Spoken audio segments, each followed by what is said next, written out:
Cool. Live on Facebook. Am I the first one? You are. Yay! Feels special. Whoops. It's so good. Okay, hang on. Let's go live. Are we going live? All right, share in a group. Yeah. All right, we are live. You ready? I'm ready. You. Okay. Oh, it's going to make me do something else, I think.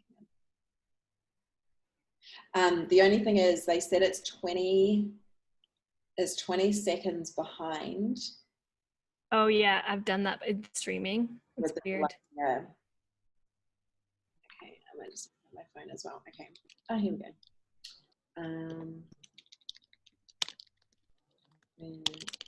Over you are.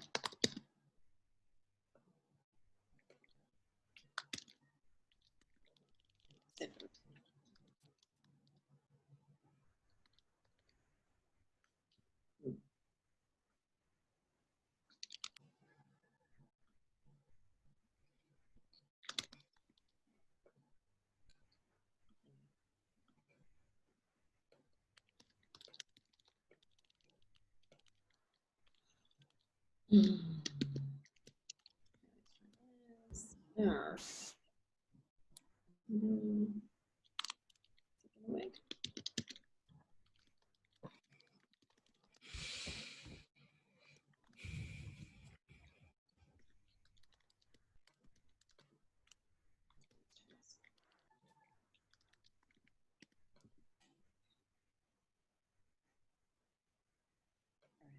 Ready? Yes. Thank you.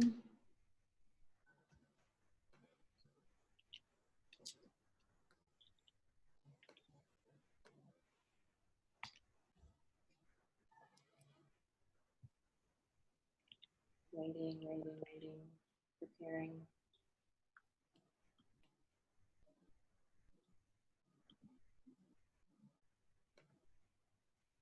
Okay, looks like it's doing something. Oh yes, it says it on here. It's streaming on mine. Hooray! All right, welcome to everyone as part of GoddessFest. Super exciting. Day one today. I already feel the energy coming through, and it is just such an honor to be holding this beautiful space and really just like bringing through all of this amazingness that's coming through already, and super excited for everyone that is joining and that everyone that is here and watching the replay or live to be introducing the most incredible being of light, most incredible goddess. You guys are going to absolutely just soak up all of her energy. And she is an Olympian, author, coach, an amazing human being. Welcome, Danielle Kettlewell. Thank you for having me here. I'm so excited, and to be amongst an incredible group of women is such an honor. So I'm so stoked that you asked me to be here. Awesome. Thank you so much for being here.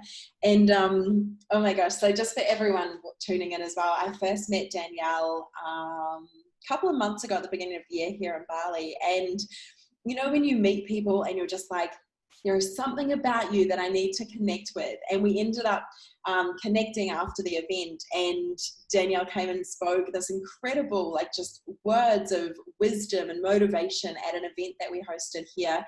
And we've become good friends since. So it's such an honor to have you here and to be sharing everything that you're so beautifully, divinely willing to share to help other goddesses rise into their potential as well.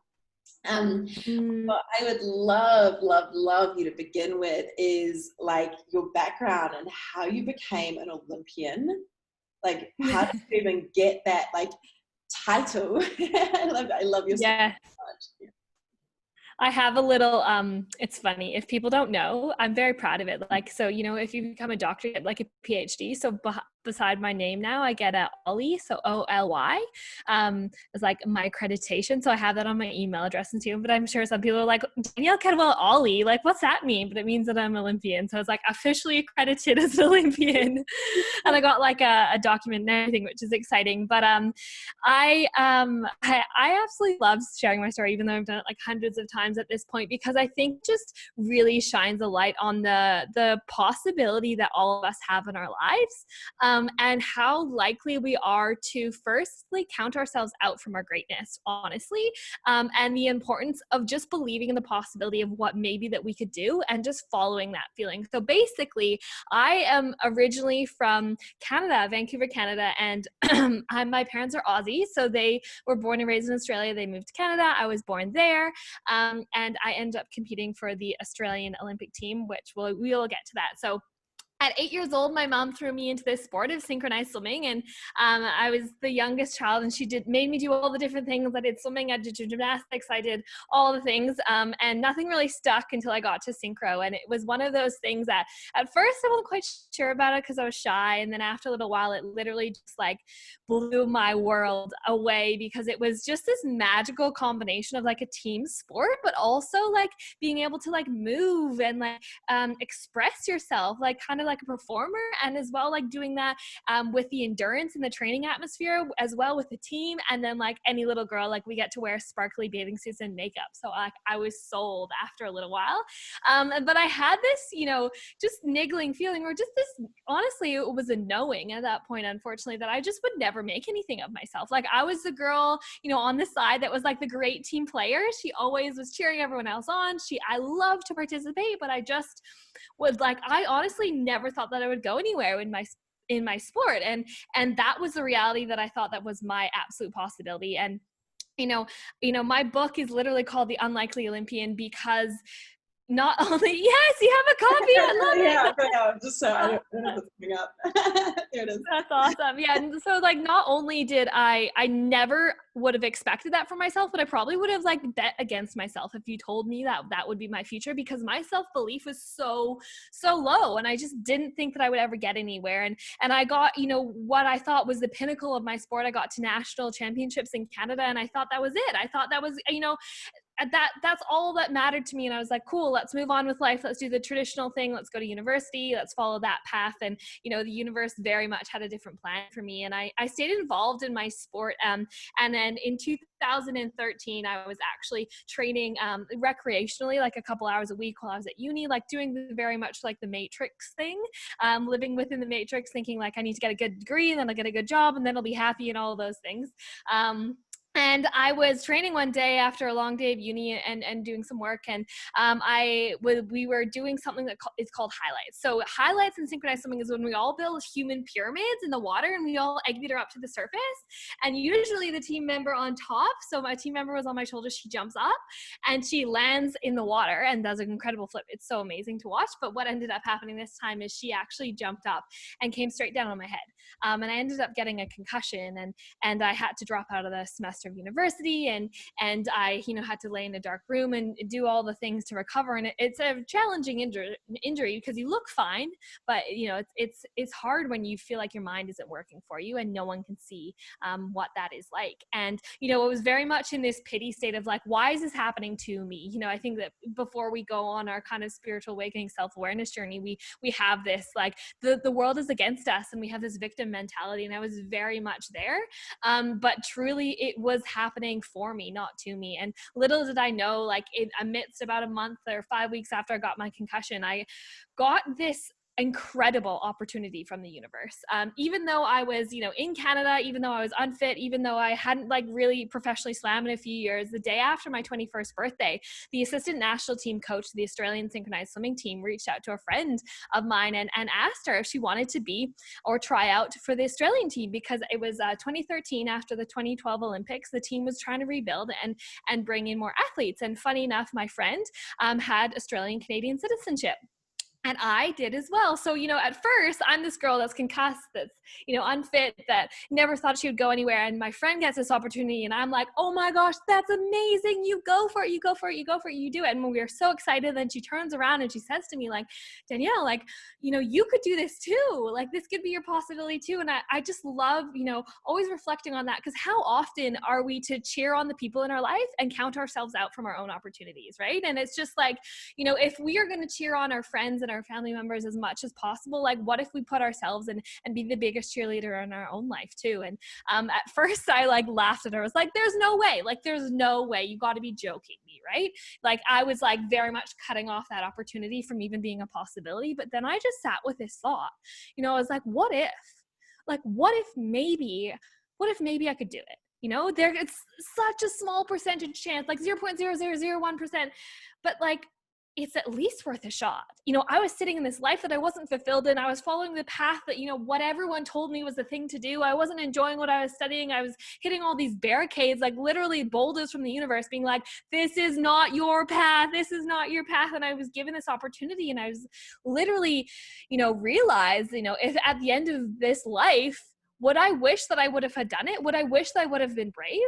And even though I had this list of like thousands of things stacked up against me, I was like, even though it's terrifying, even though I know people are going to judge me, even though all of these things are weighed up against me, I'm going to at least try. I'm going to at least go for it, give it my best. And I'm going to love the process because I love this sport.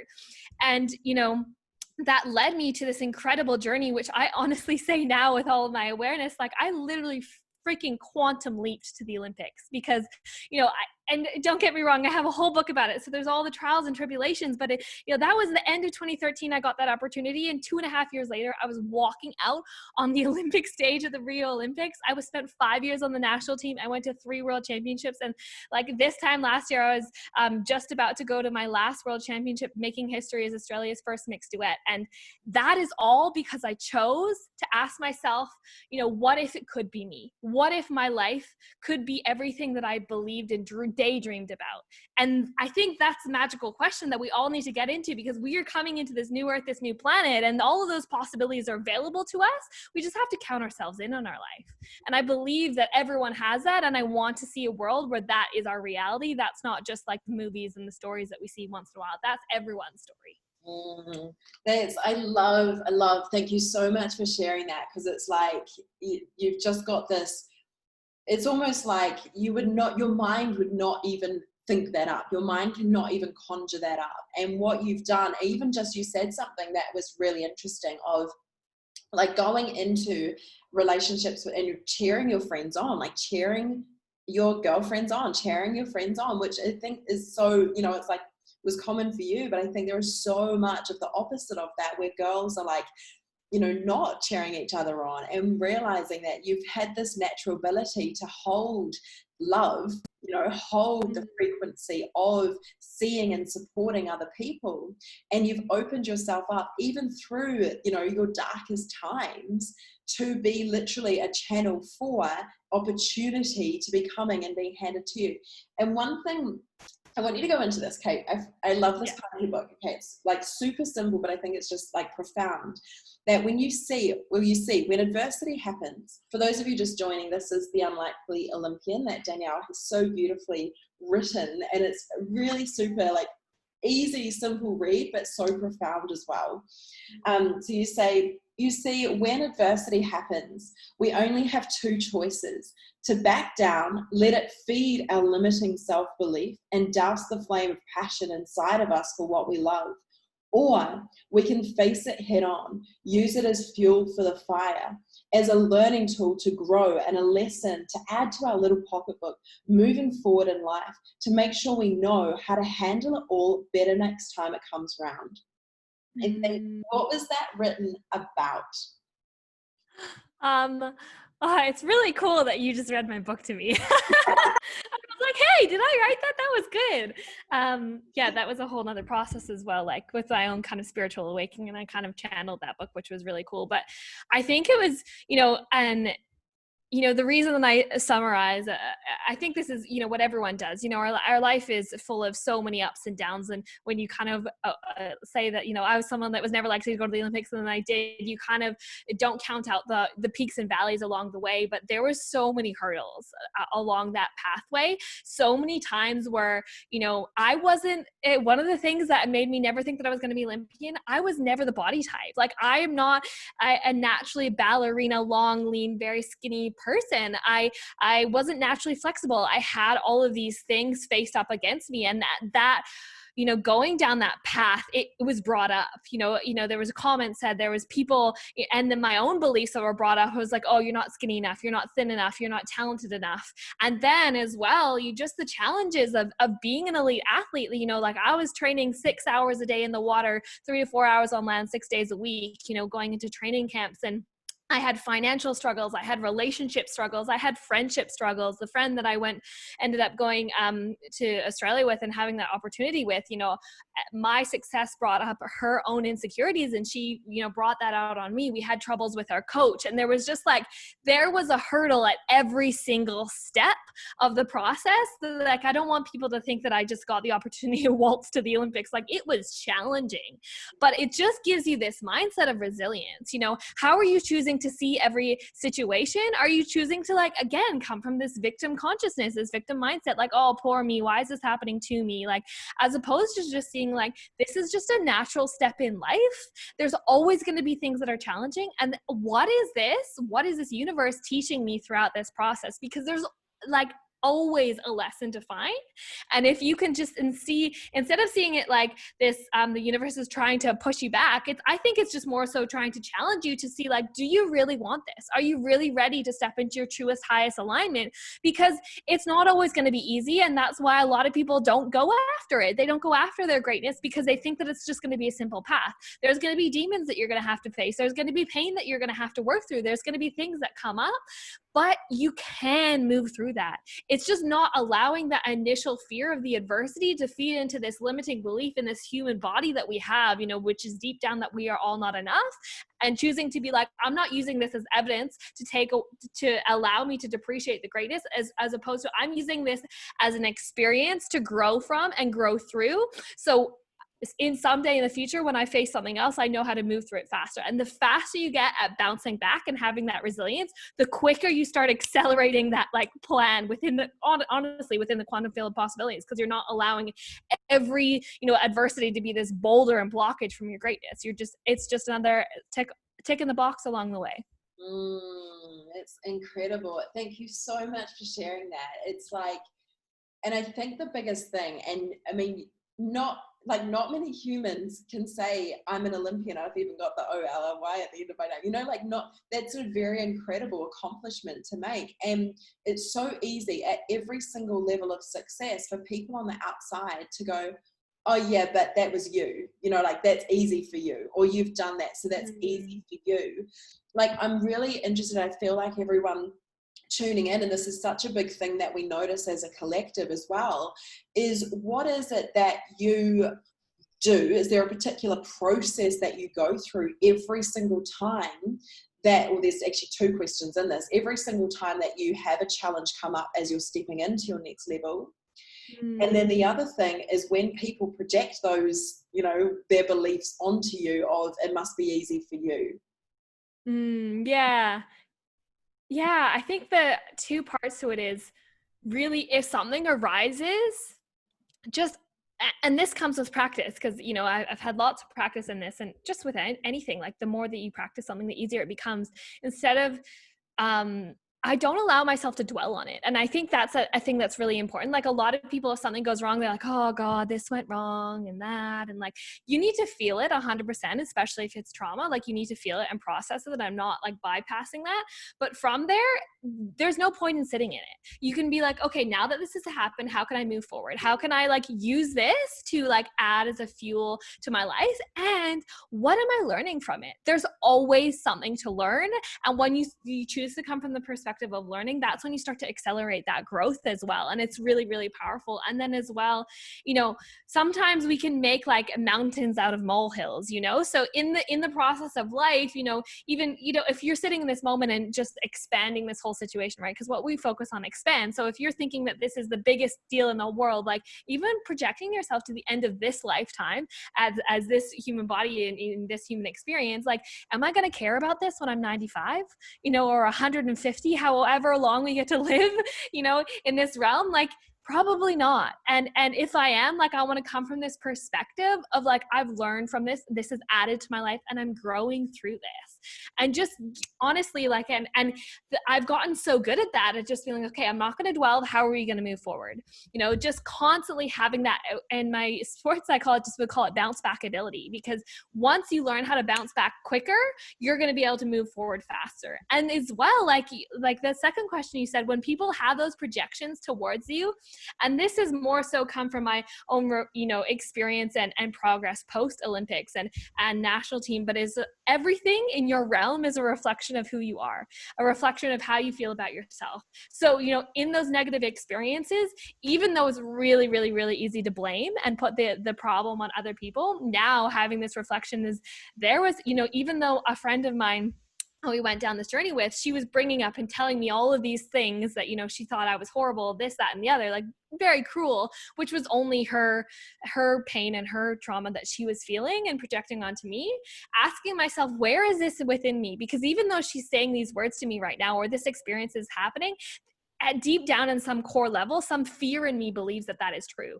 And how can I work through that internally so that my external world is a reflection of that? And once you start to work on that internally, your external world just like absolutely upgrades, right? It's like hurt people, and like people that love themselves, like love on the world. Now, as like, I'm sure like we are surrounded by beautiful people that we just like all uplift each other, because we're all working on our own shit and realizing that like success and having good people around you is an inner game, and not putting the finger on other people to change.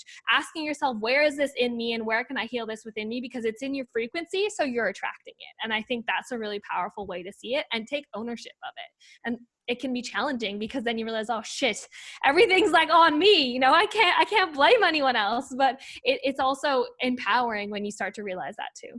And it's this, and I know, like, one of the things that I love, again, thanks for sharing this, because one of the things I love about you is your ability to call out bullshit with so much light and love. Like, it's just like, that like attracting things, and this concept can really bring up a lot of can trigger a lot of people, especially if you're at that, like, well, hang on, that's not fair to say. But when we look at the higher picture of it, and we realize that the only way to truly heal and to truly quantum leap into your full potential is to take full responsibility. Like, what was the switching moment for you that you realized that, oh, okay, I actually need to take full responsibility for myself here. Like, I need to take this level of responsibility for everything that I'm desiring to create and call in. That's a great question. I love how, like, when people ask you questions, like, gives you deeper reflections of your own life. So thank you for that. But I think I lived up until that point, and I'm sure many, many women can resonate with this. Like, I was like a hardcore people pleaser, right? Because I was so terrified of myself that I thought that I would get validation and love and everything by being the kindest, nicest person, to the point where it probably felt inauthentic, because, like, those people that just try to be like, you're just like so much that you're like, okay, you're not facing something that's inside of you. You're like, you're looking for love outside of yourself. And I was that. I was always trying to be like, to the point where I didn't have boundaries, where I was overextending myself, and it was depreciating me. And when I kind of took this leap, to get to the Olympics, I had this realization that I was like, if I want to do this, I need to put myself in the driver's seat of my life. I need to put my needs first so I can get there. And that's really challenging as a female, from this conditioning of the world that tells us that we need to put everyone else in front of ourselves. And just to tell myself, if I want to exceed and if I want to achieve things and if I want to live in this greatness as an athlete, I need to put myself as the number one priority in my life. And it can be challenging if you're, I was in a relationship, I was, had teammates, I had parents, and I had friends that, to a degree, like, some things fell away because after being that overly people pleaser and putting myself first, like some people were like, hey, you're not showing up for me. And I was like, no, I'm showing up for myself. The people that matter stuck around though. And the people that love me stuck around, and having to do that and be like, being an athlete is literally one of the most selfish jobs that is out there, because you have to prioritize your health. You have to prioritize your sleep, your food, nutrition, everything. And that, I think, even though to a point where, I was like, okay, I want to have a little bit more contribution to my life. It also taught me so deeply how when you prioritize yourself, you can have extreme growth. And we have this connotation that being selfish is bad, but really, like, it is the most selfless thing that you can do, because when you have a full cup, as we all know, like, you can pour out to everyone else more and more and more beyond that. So I think that was kind of one of those like awareness and turning points for me that allowed me to go down this progressive journey of putting myself first and my own self-awareness in my life. Yeah. Huge. And it is so, I'm so glad that you've spoken into this, because how many women, and like everyone who's watching, like, I'm sure every single person can relate, like, of the overgiving, of the people pleasing, of the martyrdom energy, right? It's like giving. When you're working with people and, like, through your coaching and through just human being, you're an amazing human who just, like, you do give. You're at the point where it's like, even just being around you feel your heart just giving in any way. It's not even like you need to do anything. But what's the biggest thing that you share with people who are experiencing that level of people pleasing, that it's detrimental to their own capacity to step into their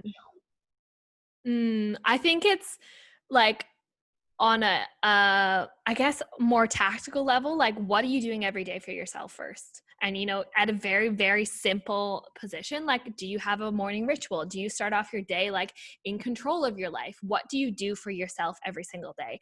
And then the people that start to feel, oh, I can't do that, or that's not possible, or, and I'm also, I don't have children, so I very much empathize with mothers.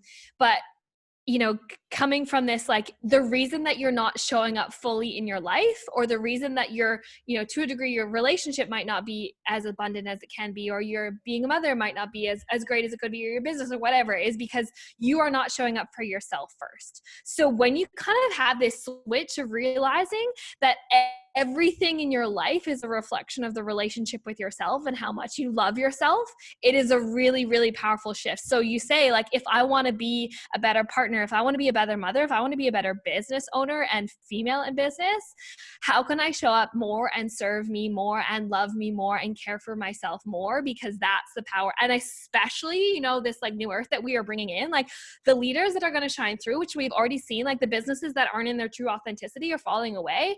And the leaders that are shining through are the ones that are the embodiment of what they teach. So if I have like had, realizing that if I want to live in as much abundance as possible and help as many women, I need to put myself in the priority seat of my life. And by doing that, I will have so much more abundance and success, whatever that means to you, in every other area. I think just having that perspective shift can be really powerful. It's so true. And I love that, like, the whole thing of it, what are you saying? If you're saying yes to something, what are you also saying no to?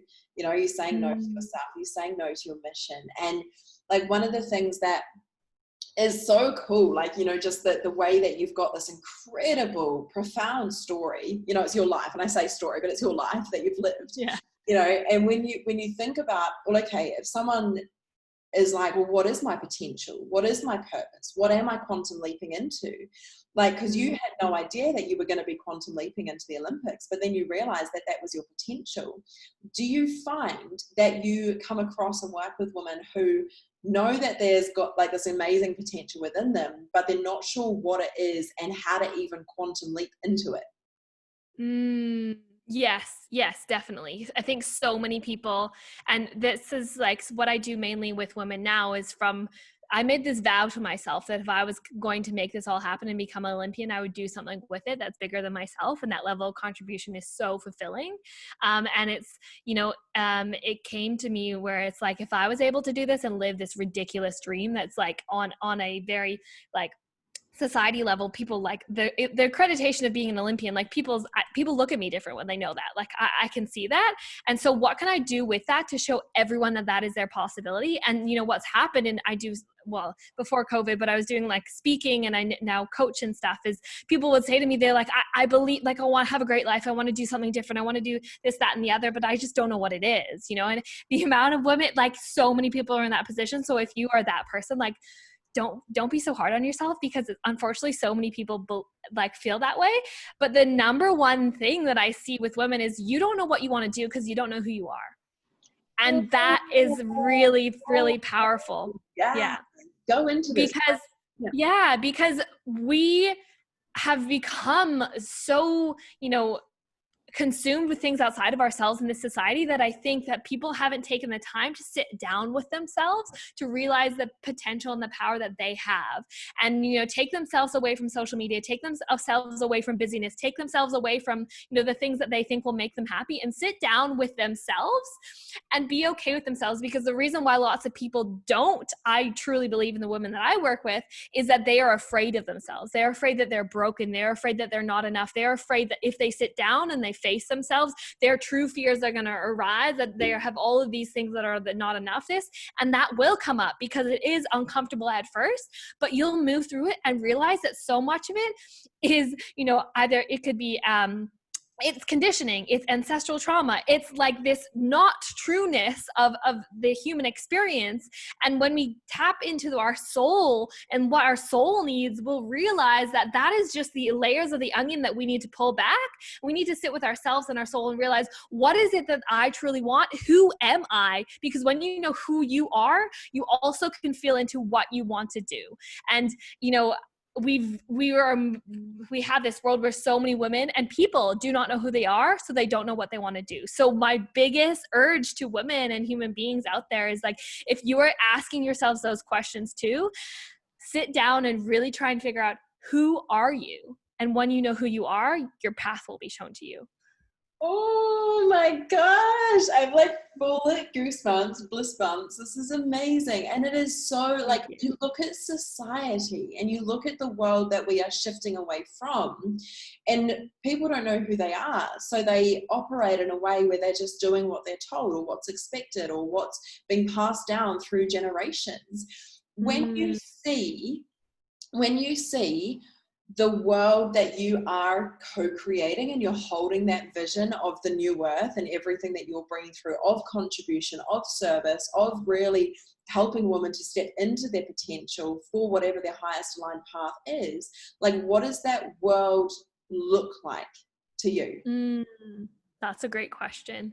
I see it as this world, and I feel like to a degree, like, and I'm not sure if you can relate, Livy, but just like, I feel like I can only see so far in advance, because I think the world is moving at such a fast rate that we don't even necessarily know where we're going to be, like, in 25 to 40 years, like, you know, but I believe at this foundational level, and I hope that I see a world where people have awareness into, at a very basic level, like, what are limiting self-beliefs? What is the barrier and the baggage that is holding you back? And having this awareness that, you know, it is to a degree just the conditioning of this world and the conditioning that is within your subconscious mind, and as well, like, you're carrying from, like, ancestral lineage or past lifetimes, and that when you move through that, you actually have the ability to access your greatness.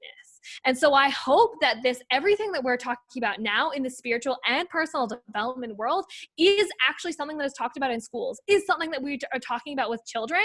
Because, like, why is it that, you know, I work with, as you know, women in their mid-20s to, like, later, however old they are, it doesn't matter, but, like, you're talking about these things that they've never heard about it before. Like, we don't need to, the education system doesn't need to be teaching children math anymore and to be teaching them the simple things. Like, we need to be teaching them the emotional and social skills onto how to know who you are, like how to sit with yourself, how to have the mindfulness practices, how to have the meditation practices.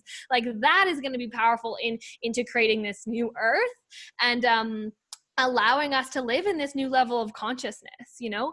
And, you know, I even heard Vishen from Mind Valley. He was saying that he was speaking to the tech guys in Silicon Valley, and, like, in 10 years or 9 years in 2029, like, we're all going to have a second brain pretty much from the technology in our smartphones. So we don't need to know all of the facts and figures and all the things. Like, we need to know, you know, who we are. We need to know the social and emotional skills. And we also need to know resilience, how to work through the things that are challenging. And those are the people that are going to be shining, like moving forward in the next 50 years, 100 years that we're moving into. So that's what I hope to see in the future, that, you know, at a very foundational level, like to a degree, the education system shifts and we teach children this from a young age. And like we are doing the healing now to clear lots of stuff for those new, beautiful rainbow babies to come through, you know, in the next 10, 20 years. I love that. And this is so beautiful. And it's almost like, I think what happens is collectively when we're doing this work, we all see like very similar things, but the insights and visions that we've all got as individuals and as women really stepping into their power, really stepping into, well, okay, how am I able to step into who I really am?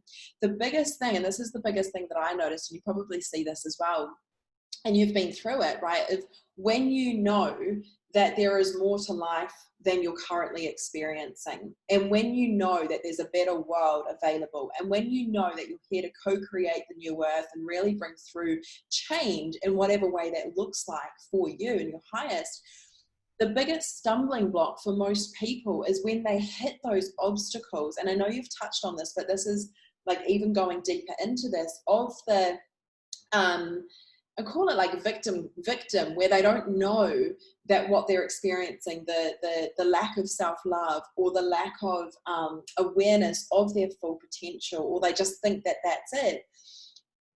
Having to be alone with yourself, having to sit with yourself, having to learn to love yourself, knowing that that's how we bring about change. What's your biggest tips or advice or guidance for women who are like, know that there's more, but they keep hitting this like, why can't I shift through this, or this isn't fair, or the you know, these blocks that we seem to all encounter? What's the difference between shifting through them and getting stuck at them? That's a really good question, and I think that you touched on that. That I think that there's a big fear of this. People are afraid of being alone, and I think one of the most powerful things that we can do as human beings and as women is to realize that there's a difference between loneliness and aloneness. And a lot of people think that being alone means you're lonely, but when you can sit with yourself in true solidarity and know and sit and move through your shit or your beauty, and choose the beauty in that aloneness, it can have really powerful shifts. And as well, if you're continuing to hit those roadblocks, like you know, the aloneness is really powerful, but and essential to a degree, but beyond that, like we don't have to do everything alone. We have this community of global women that are making shifts.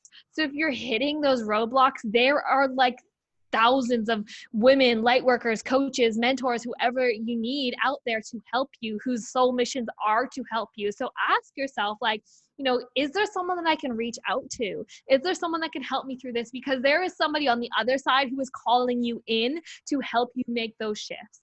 You know, so you need to be able to sit by yourself and love yourself in those moments and not have fear around that. And then beyond that, call in someone to help you. We are in this together. We are not on a planet alone for a reason, because we are meant to rise together as goddesses, as women, as human beings, as, you know, beings above, galactic beings, whoever, you know, you identify as. Like, we need to move through this together. And I think that one of the reasons that, you know, we might be continuing to hit those boxes because you're not leaning on the women around you, or you're not allowing yourself as well to sit with your true darkness or your true fears and be very vulnerable with that, because you're afraid that what is going to come up is going to be you know, to a degree, sabotage you. And quite often, like, how often do we build up things in our mind to be so much worse than they actually are, right? And when we actually like sit with it and face it, you're like, oh, it's actually not that bad. So, you know, allowing yourself to truly be vulnerable, allowing yourself to feel, allowing yourself to sit with yourself, and then asking for help.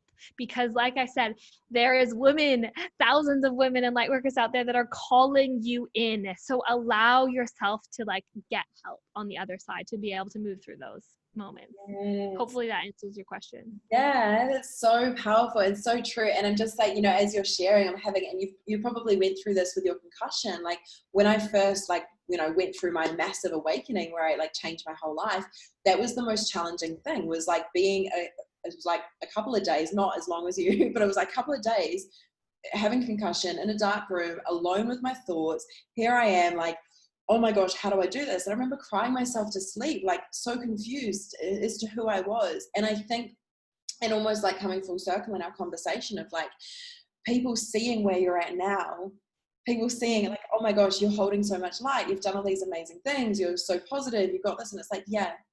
And to get to this place, to get to this point of total self-love is loving through the darkness, is loving through the pain, is allowing yourself to be held and seen by others, is allowing the vulnerability of emotions and of feelings to come up. And almost like what's really awesome about your story and everything that you've accomplished and brought through is you've now, through this self-love that you've learned and learning to step into your like potential and now helping so many others do the same, you've also called in your soulmate. Like, tell us about that, how your journey has helped to call in that beautiful human being. Yeah, that's so true. That makes me happy. I have not often asked about this, but I think it's something that like I'm very want to speak about more, because I was actually in, and the partner that I was with that I spoke about and wrote about in my book, I was together with him for 5 years.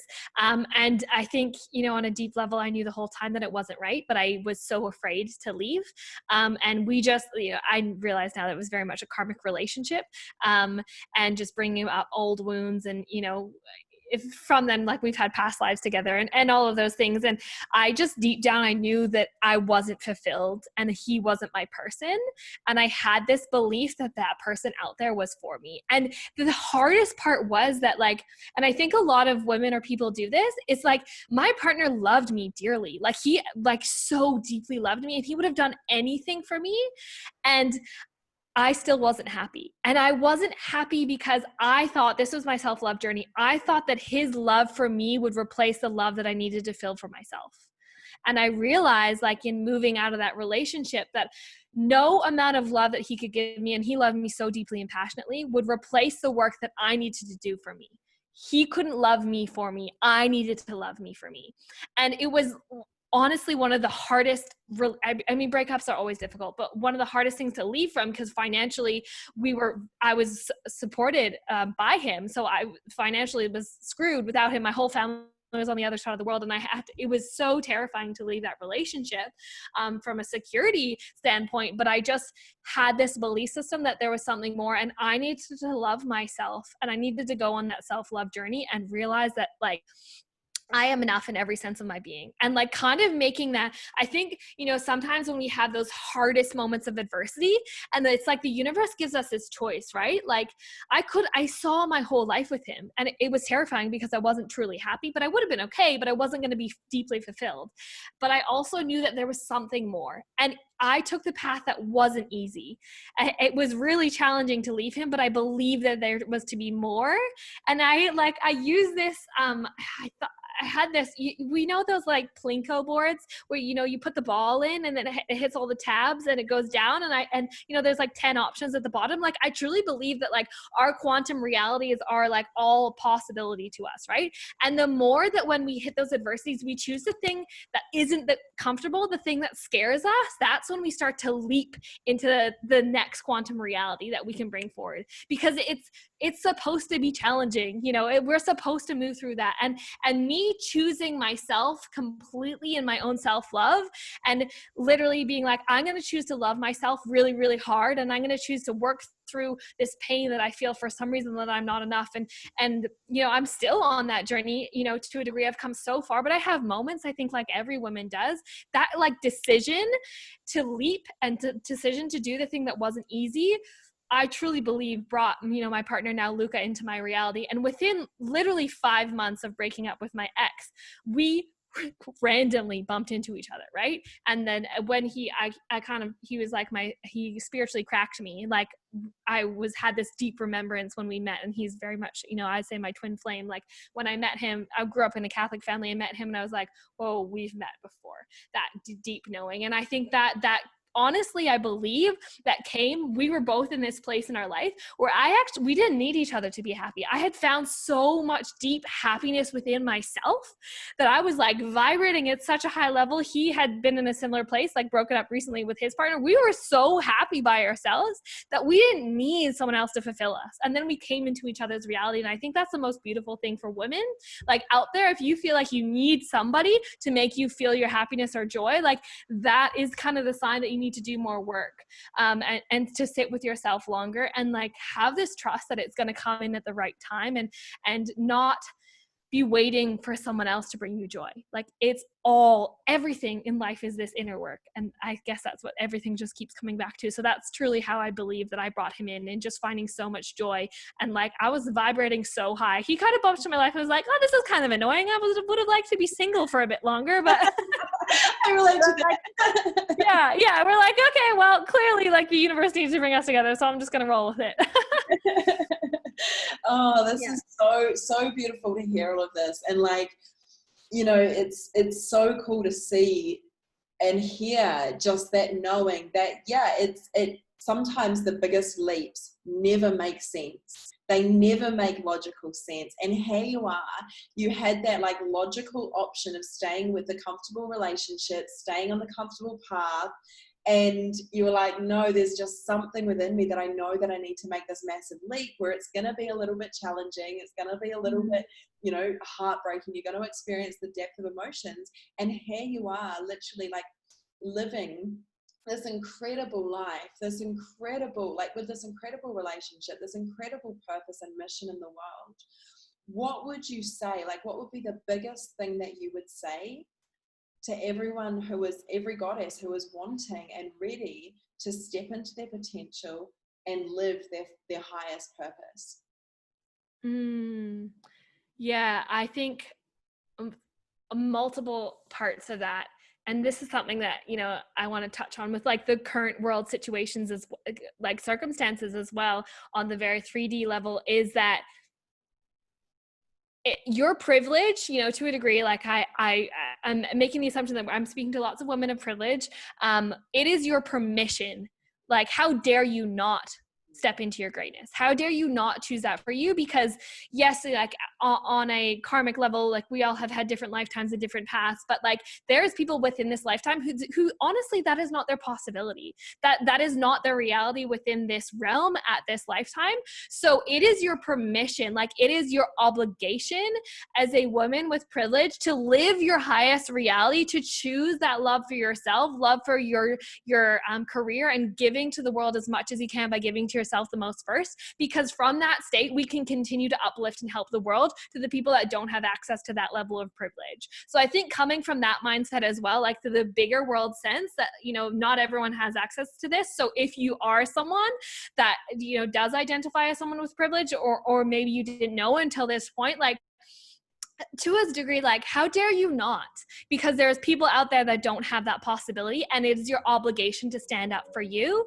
And the first step to doing that is knowing that your embodiment is the biggest step to bringing in what you desire in your life. So if you're wanting, you know, the career, the job, the relationship, how much more can you love yourself? How much more can you know yourself? How much more can you work through the demons that you think are inside of you, but really are just like the trapdoor to your greatness? Because beyond that, there's so much beauty. So, you know, really like the truest work to bringing everything in is doing all the work on yourself. And that's been such a shift in realizing, and also like a shift in seeing that reality within my world beyond me. So, you know, loving yourself, sitting with yourself, knowing who you are, working through your pain, working through your trauma, working through your limiting beliefs that are holding you back, and consistently choosing to believe. And, you know, I love this quote by Wayne Dyer, like, don't believe all the thoughts that your head tells you, the thoughts that your mind tells you. Like, there's going to be things that come up that's like, well, who am I to do this? Like, that's not possible for me, this, that, and the other. Like, remember, like, you know, tap into your soul, tap into your deep intuition, because your soul knows what you need. Your brain is sometimes going to tell you different things because that's the way that we are wired in this human consciousness. But we need to go deeper and ask, what does our soul need us to be? And how can we step into that more truly and deeply? And how can we love ourselves more to bring that into fruition? So I hope that I hope that kind of answers your question. Amazing. And it's so true. It's so on point. It's like, oh my God, it's so needed. What do you wish the tools that you had available to you, or the knowledge or awareness that you had available to you 10 years ago? What do you wish you could tell that version of yourself? That's a really great question. I wish that I knew, I mean, with hindsight, everything worked out perfectly, so I wouldn't actually change anything. But if someone was in my position moving forward, like 10 years, my junior, I would just say to them, like, your life is as possible as your self-belief in your action. Working on like how much you can believe in yourself on a very like surface level, and then taking action upon that. And deep down, like as a woman, like how much you can love yourself is a reflection of your life. And it is needed so deeply. And if you cannot do that for you, and I feel this, and I think of this some days, and I've said this to some of my clients recently, because sometimes as women, in the patriarchy that we are living in, we just sometimes don't feel like we have the ability or strength to do or find the self-love for us. But something in those moments of weakness for me that motivates me is like, I don't want my daughters someday to think that their body, their external, accreditation or whatever it is a reflection of who they truly are. And if I want to shift that for my children and the generations to come from me, I need to take the ownership of doing the work to love myself and move through the things that I believe that are holding me back now, so I clear that for future generations.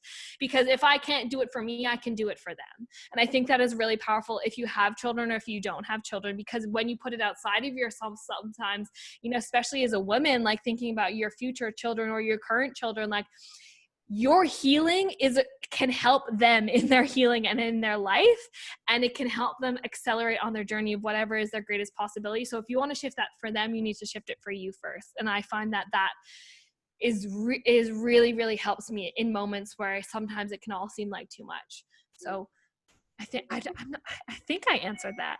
Yeah, so well, and I hope, and I just know, that everything that you're bringing through is going to be speaking to the right people. And like, if you're watching it, just like give Danielle some love for this incredible, just like straight up, like going through life and just going for everything that she knows is within her potential, and also like allowing yourself to receive everything that you see within yourself in Danielle, and know that it's possible for you as well. How are people able to continue this process with you if they want to go deeper? If they are like, yeah, okay, Danielle, you're speaking to me. I need to know more. Like, how do I work with you? What's the best thing? Amazing. So you can reach out to me on, I think this is all running on Facebook, so you can reach out to me on Facebook, or you can connect with me on my website, DanielleKettlewell.com, or on Instagram, DanielleKettlewell_. I do one-on-one coaching, which is really powerful to go deeper. And then I also have a program called the Clarity Code, which is like the amount of women out there that are like, I don't know what I want to do with my life. And on a very like surface level, I was like laughing to Luca. It's like, I've become like a careers counselor, which is like,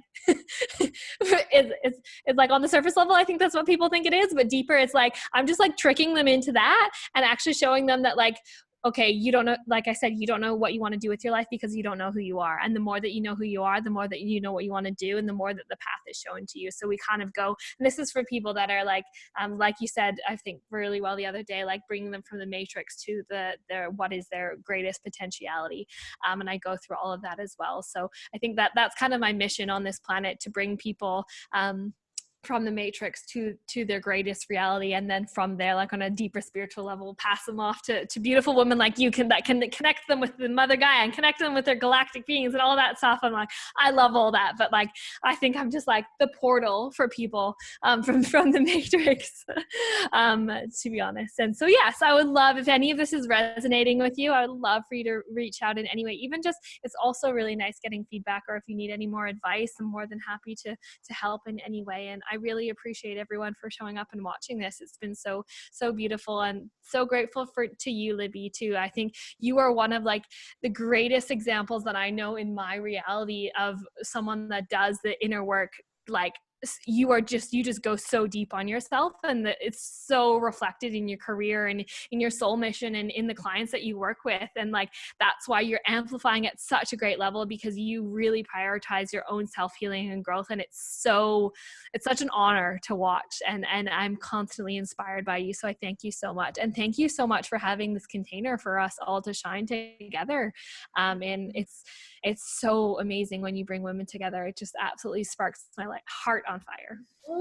I love you. Thank you so much for being here. And I'll obviously make sure everyone that is watching this and that is resonating, Danielle Kettlewell, and also you didn't talk about your book, but I did about your book for you.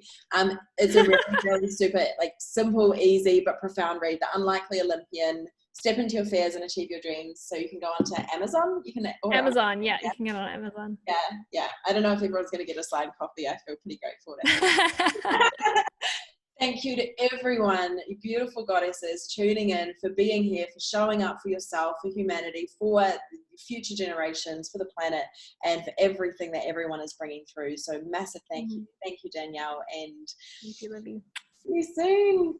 Yes, see you soon. Just around the corner. Bye. Bye, everyone. Bye, everyone.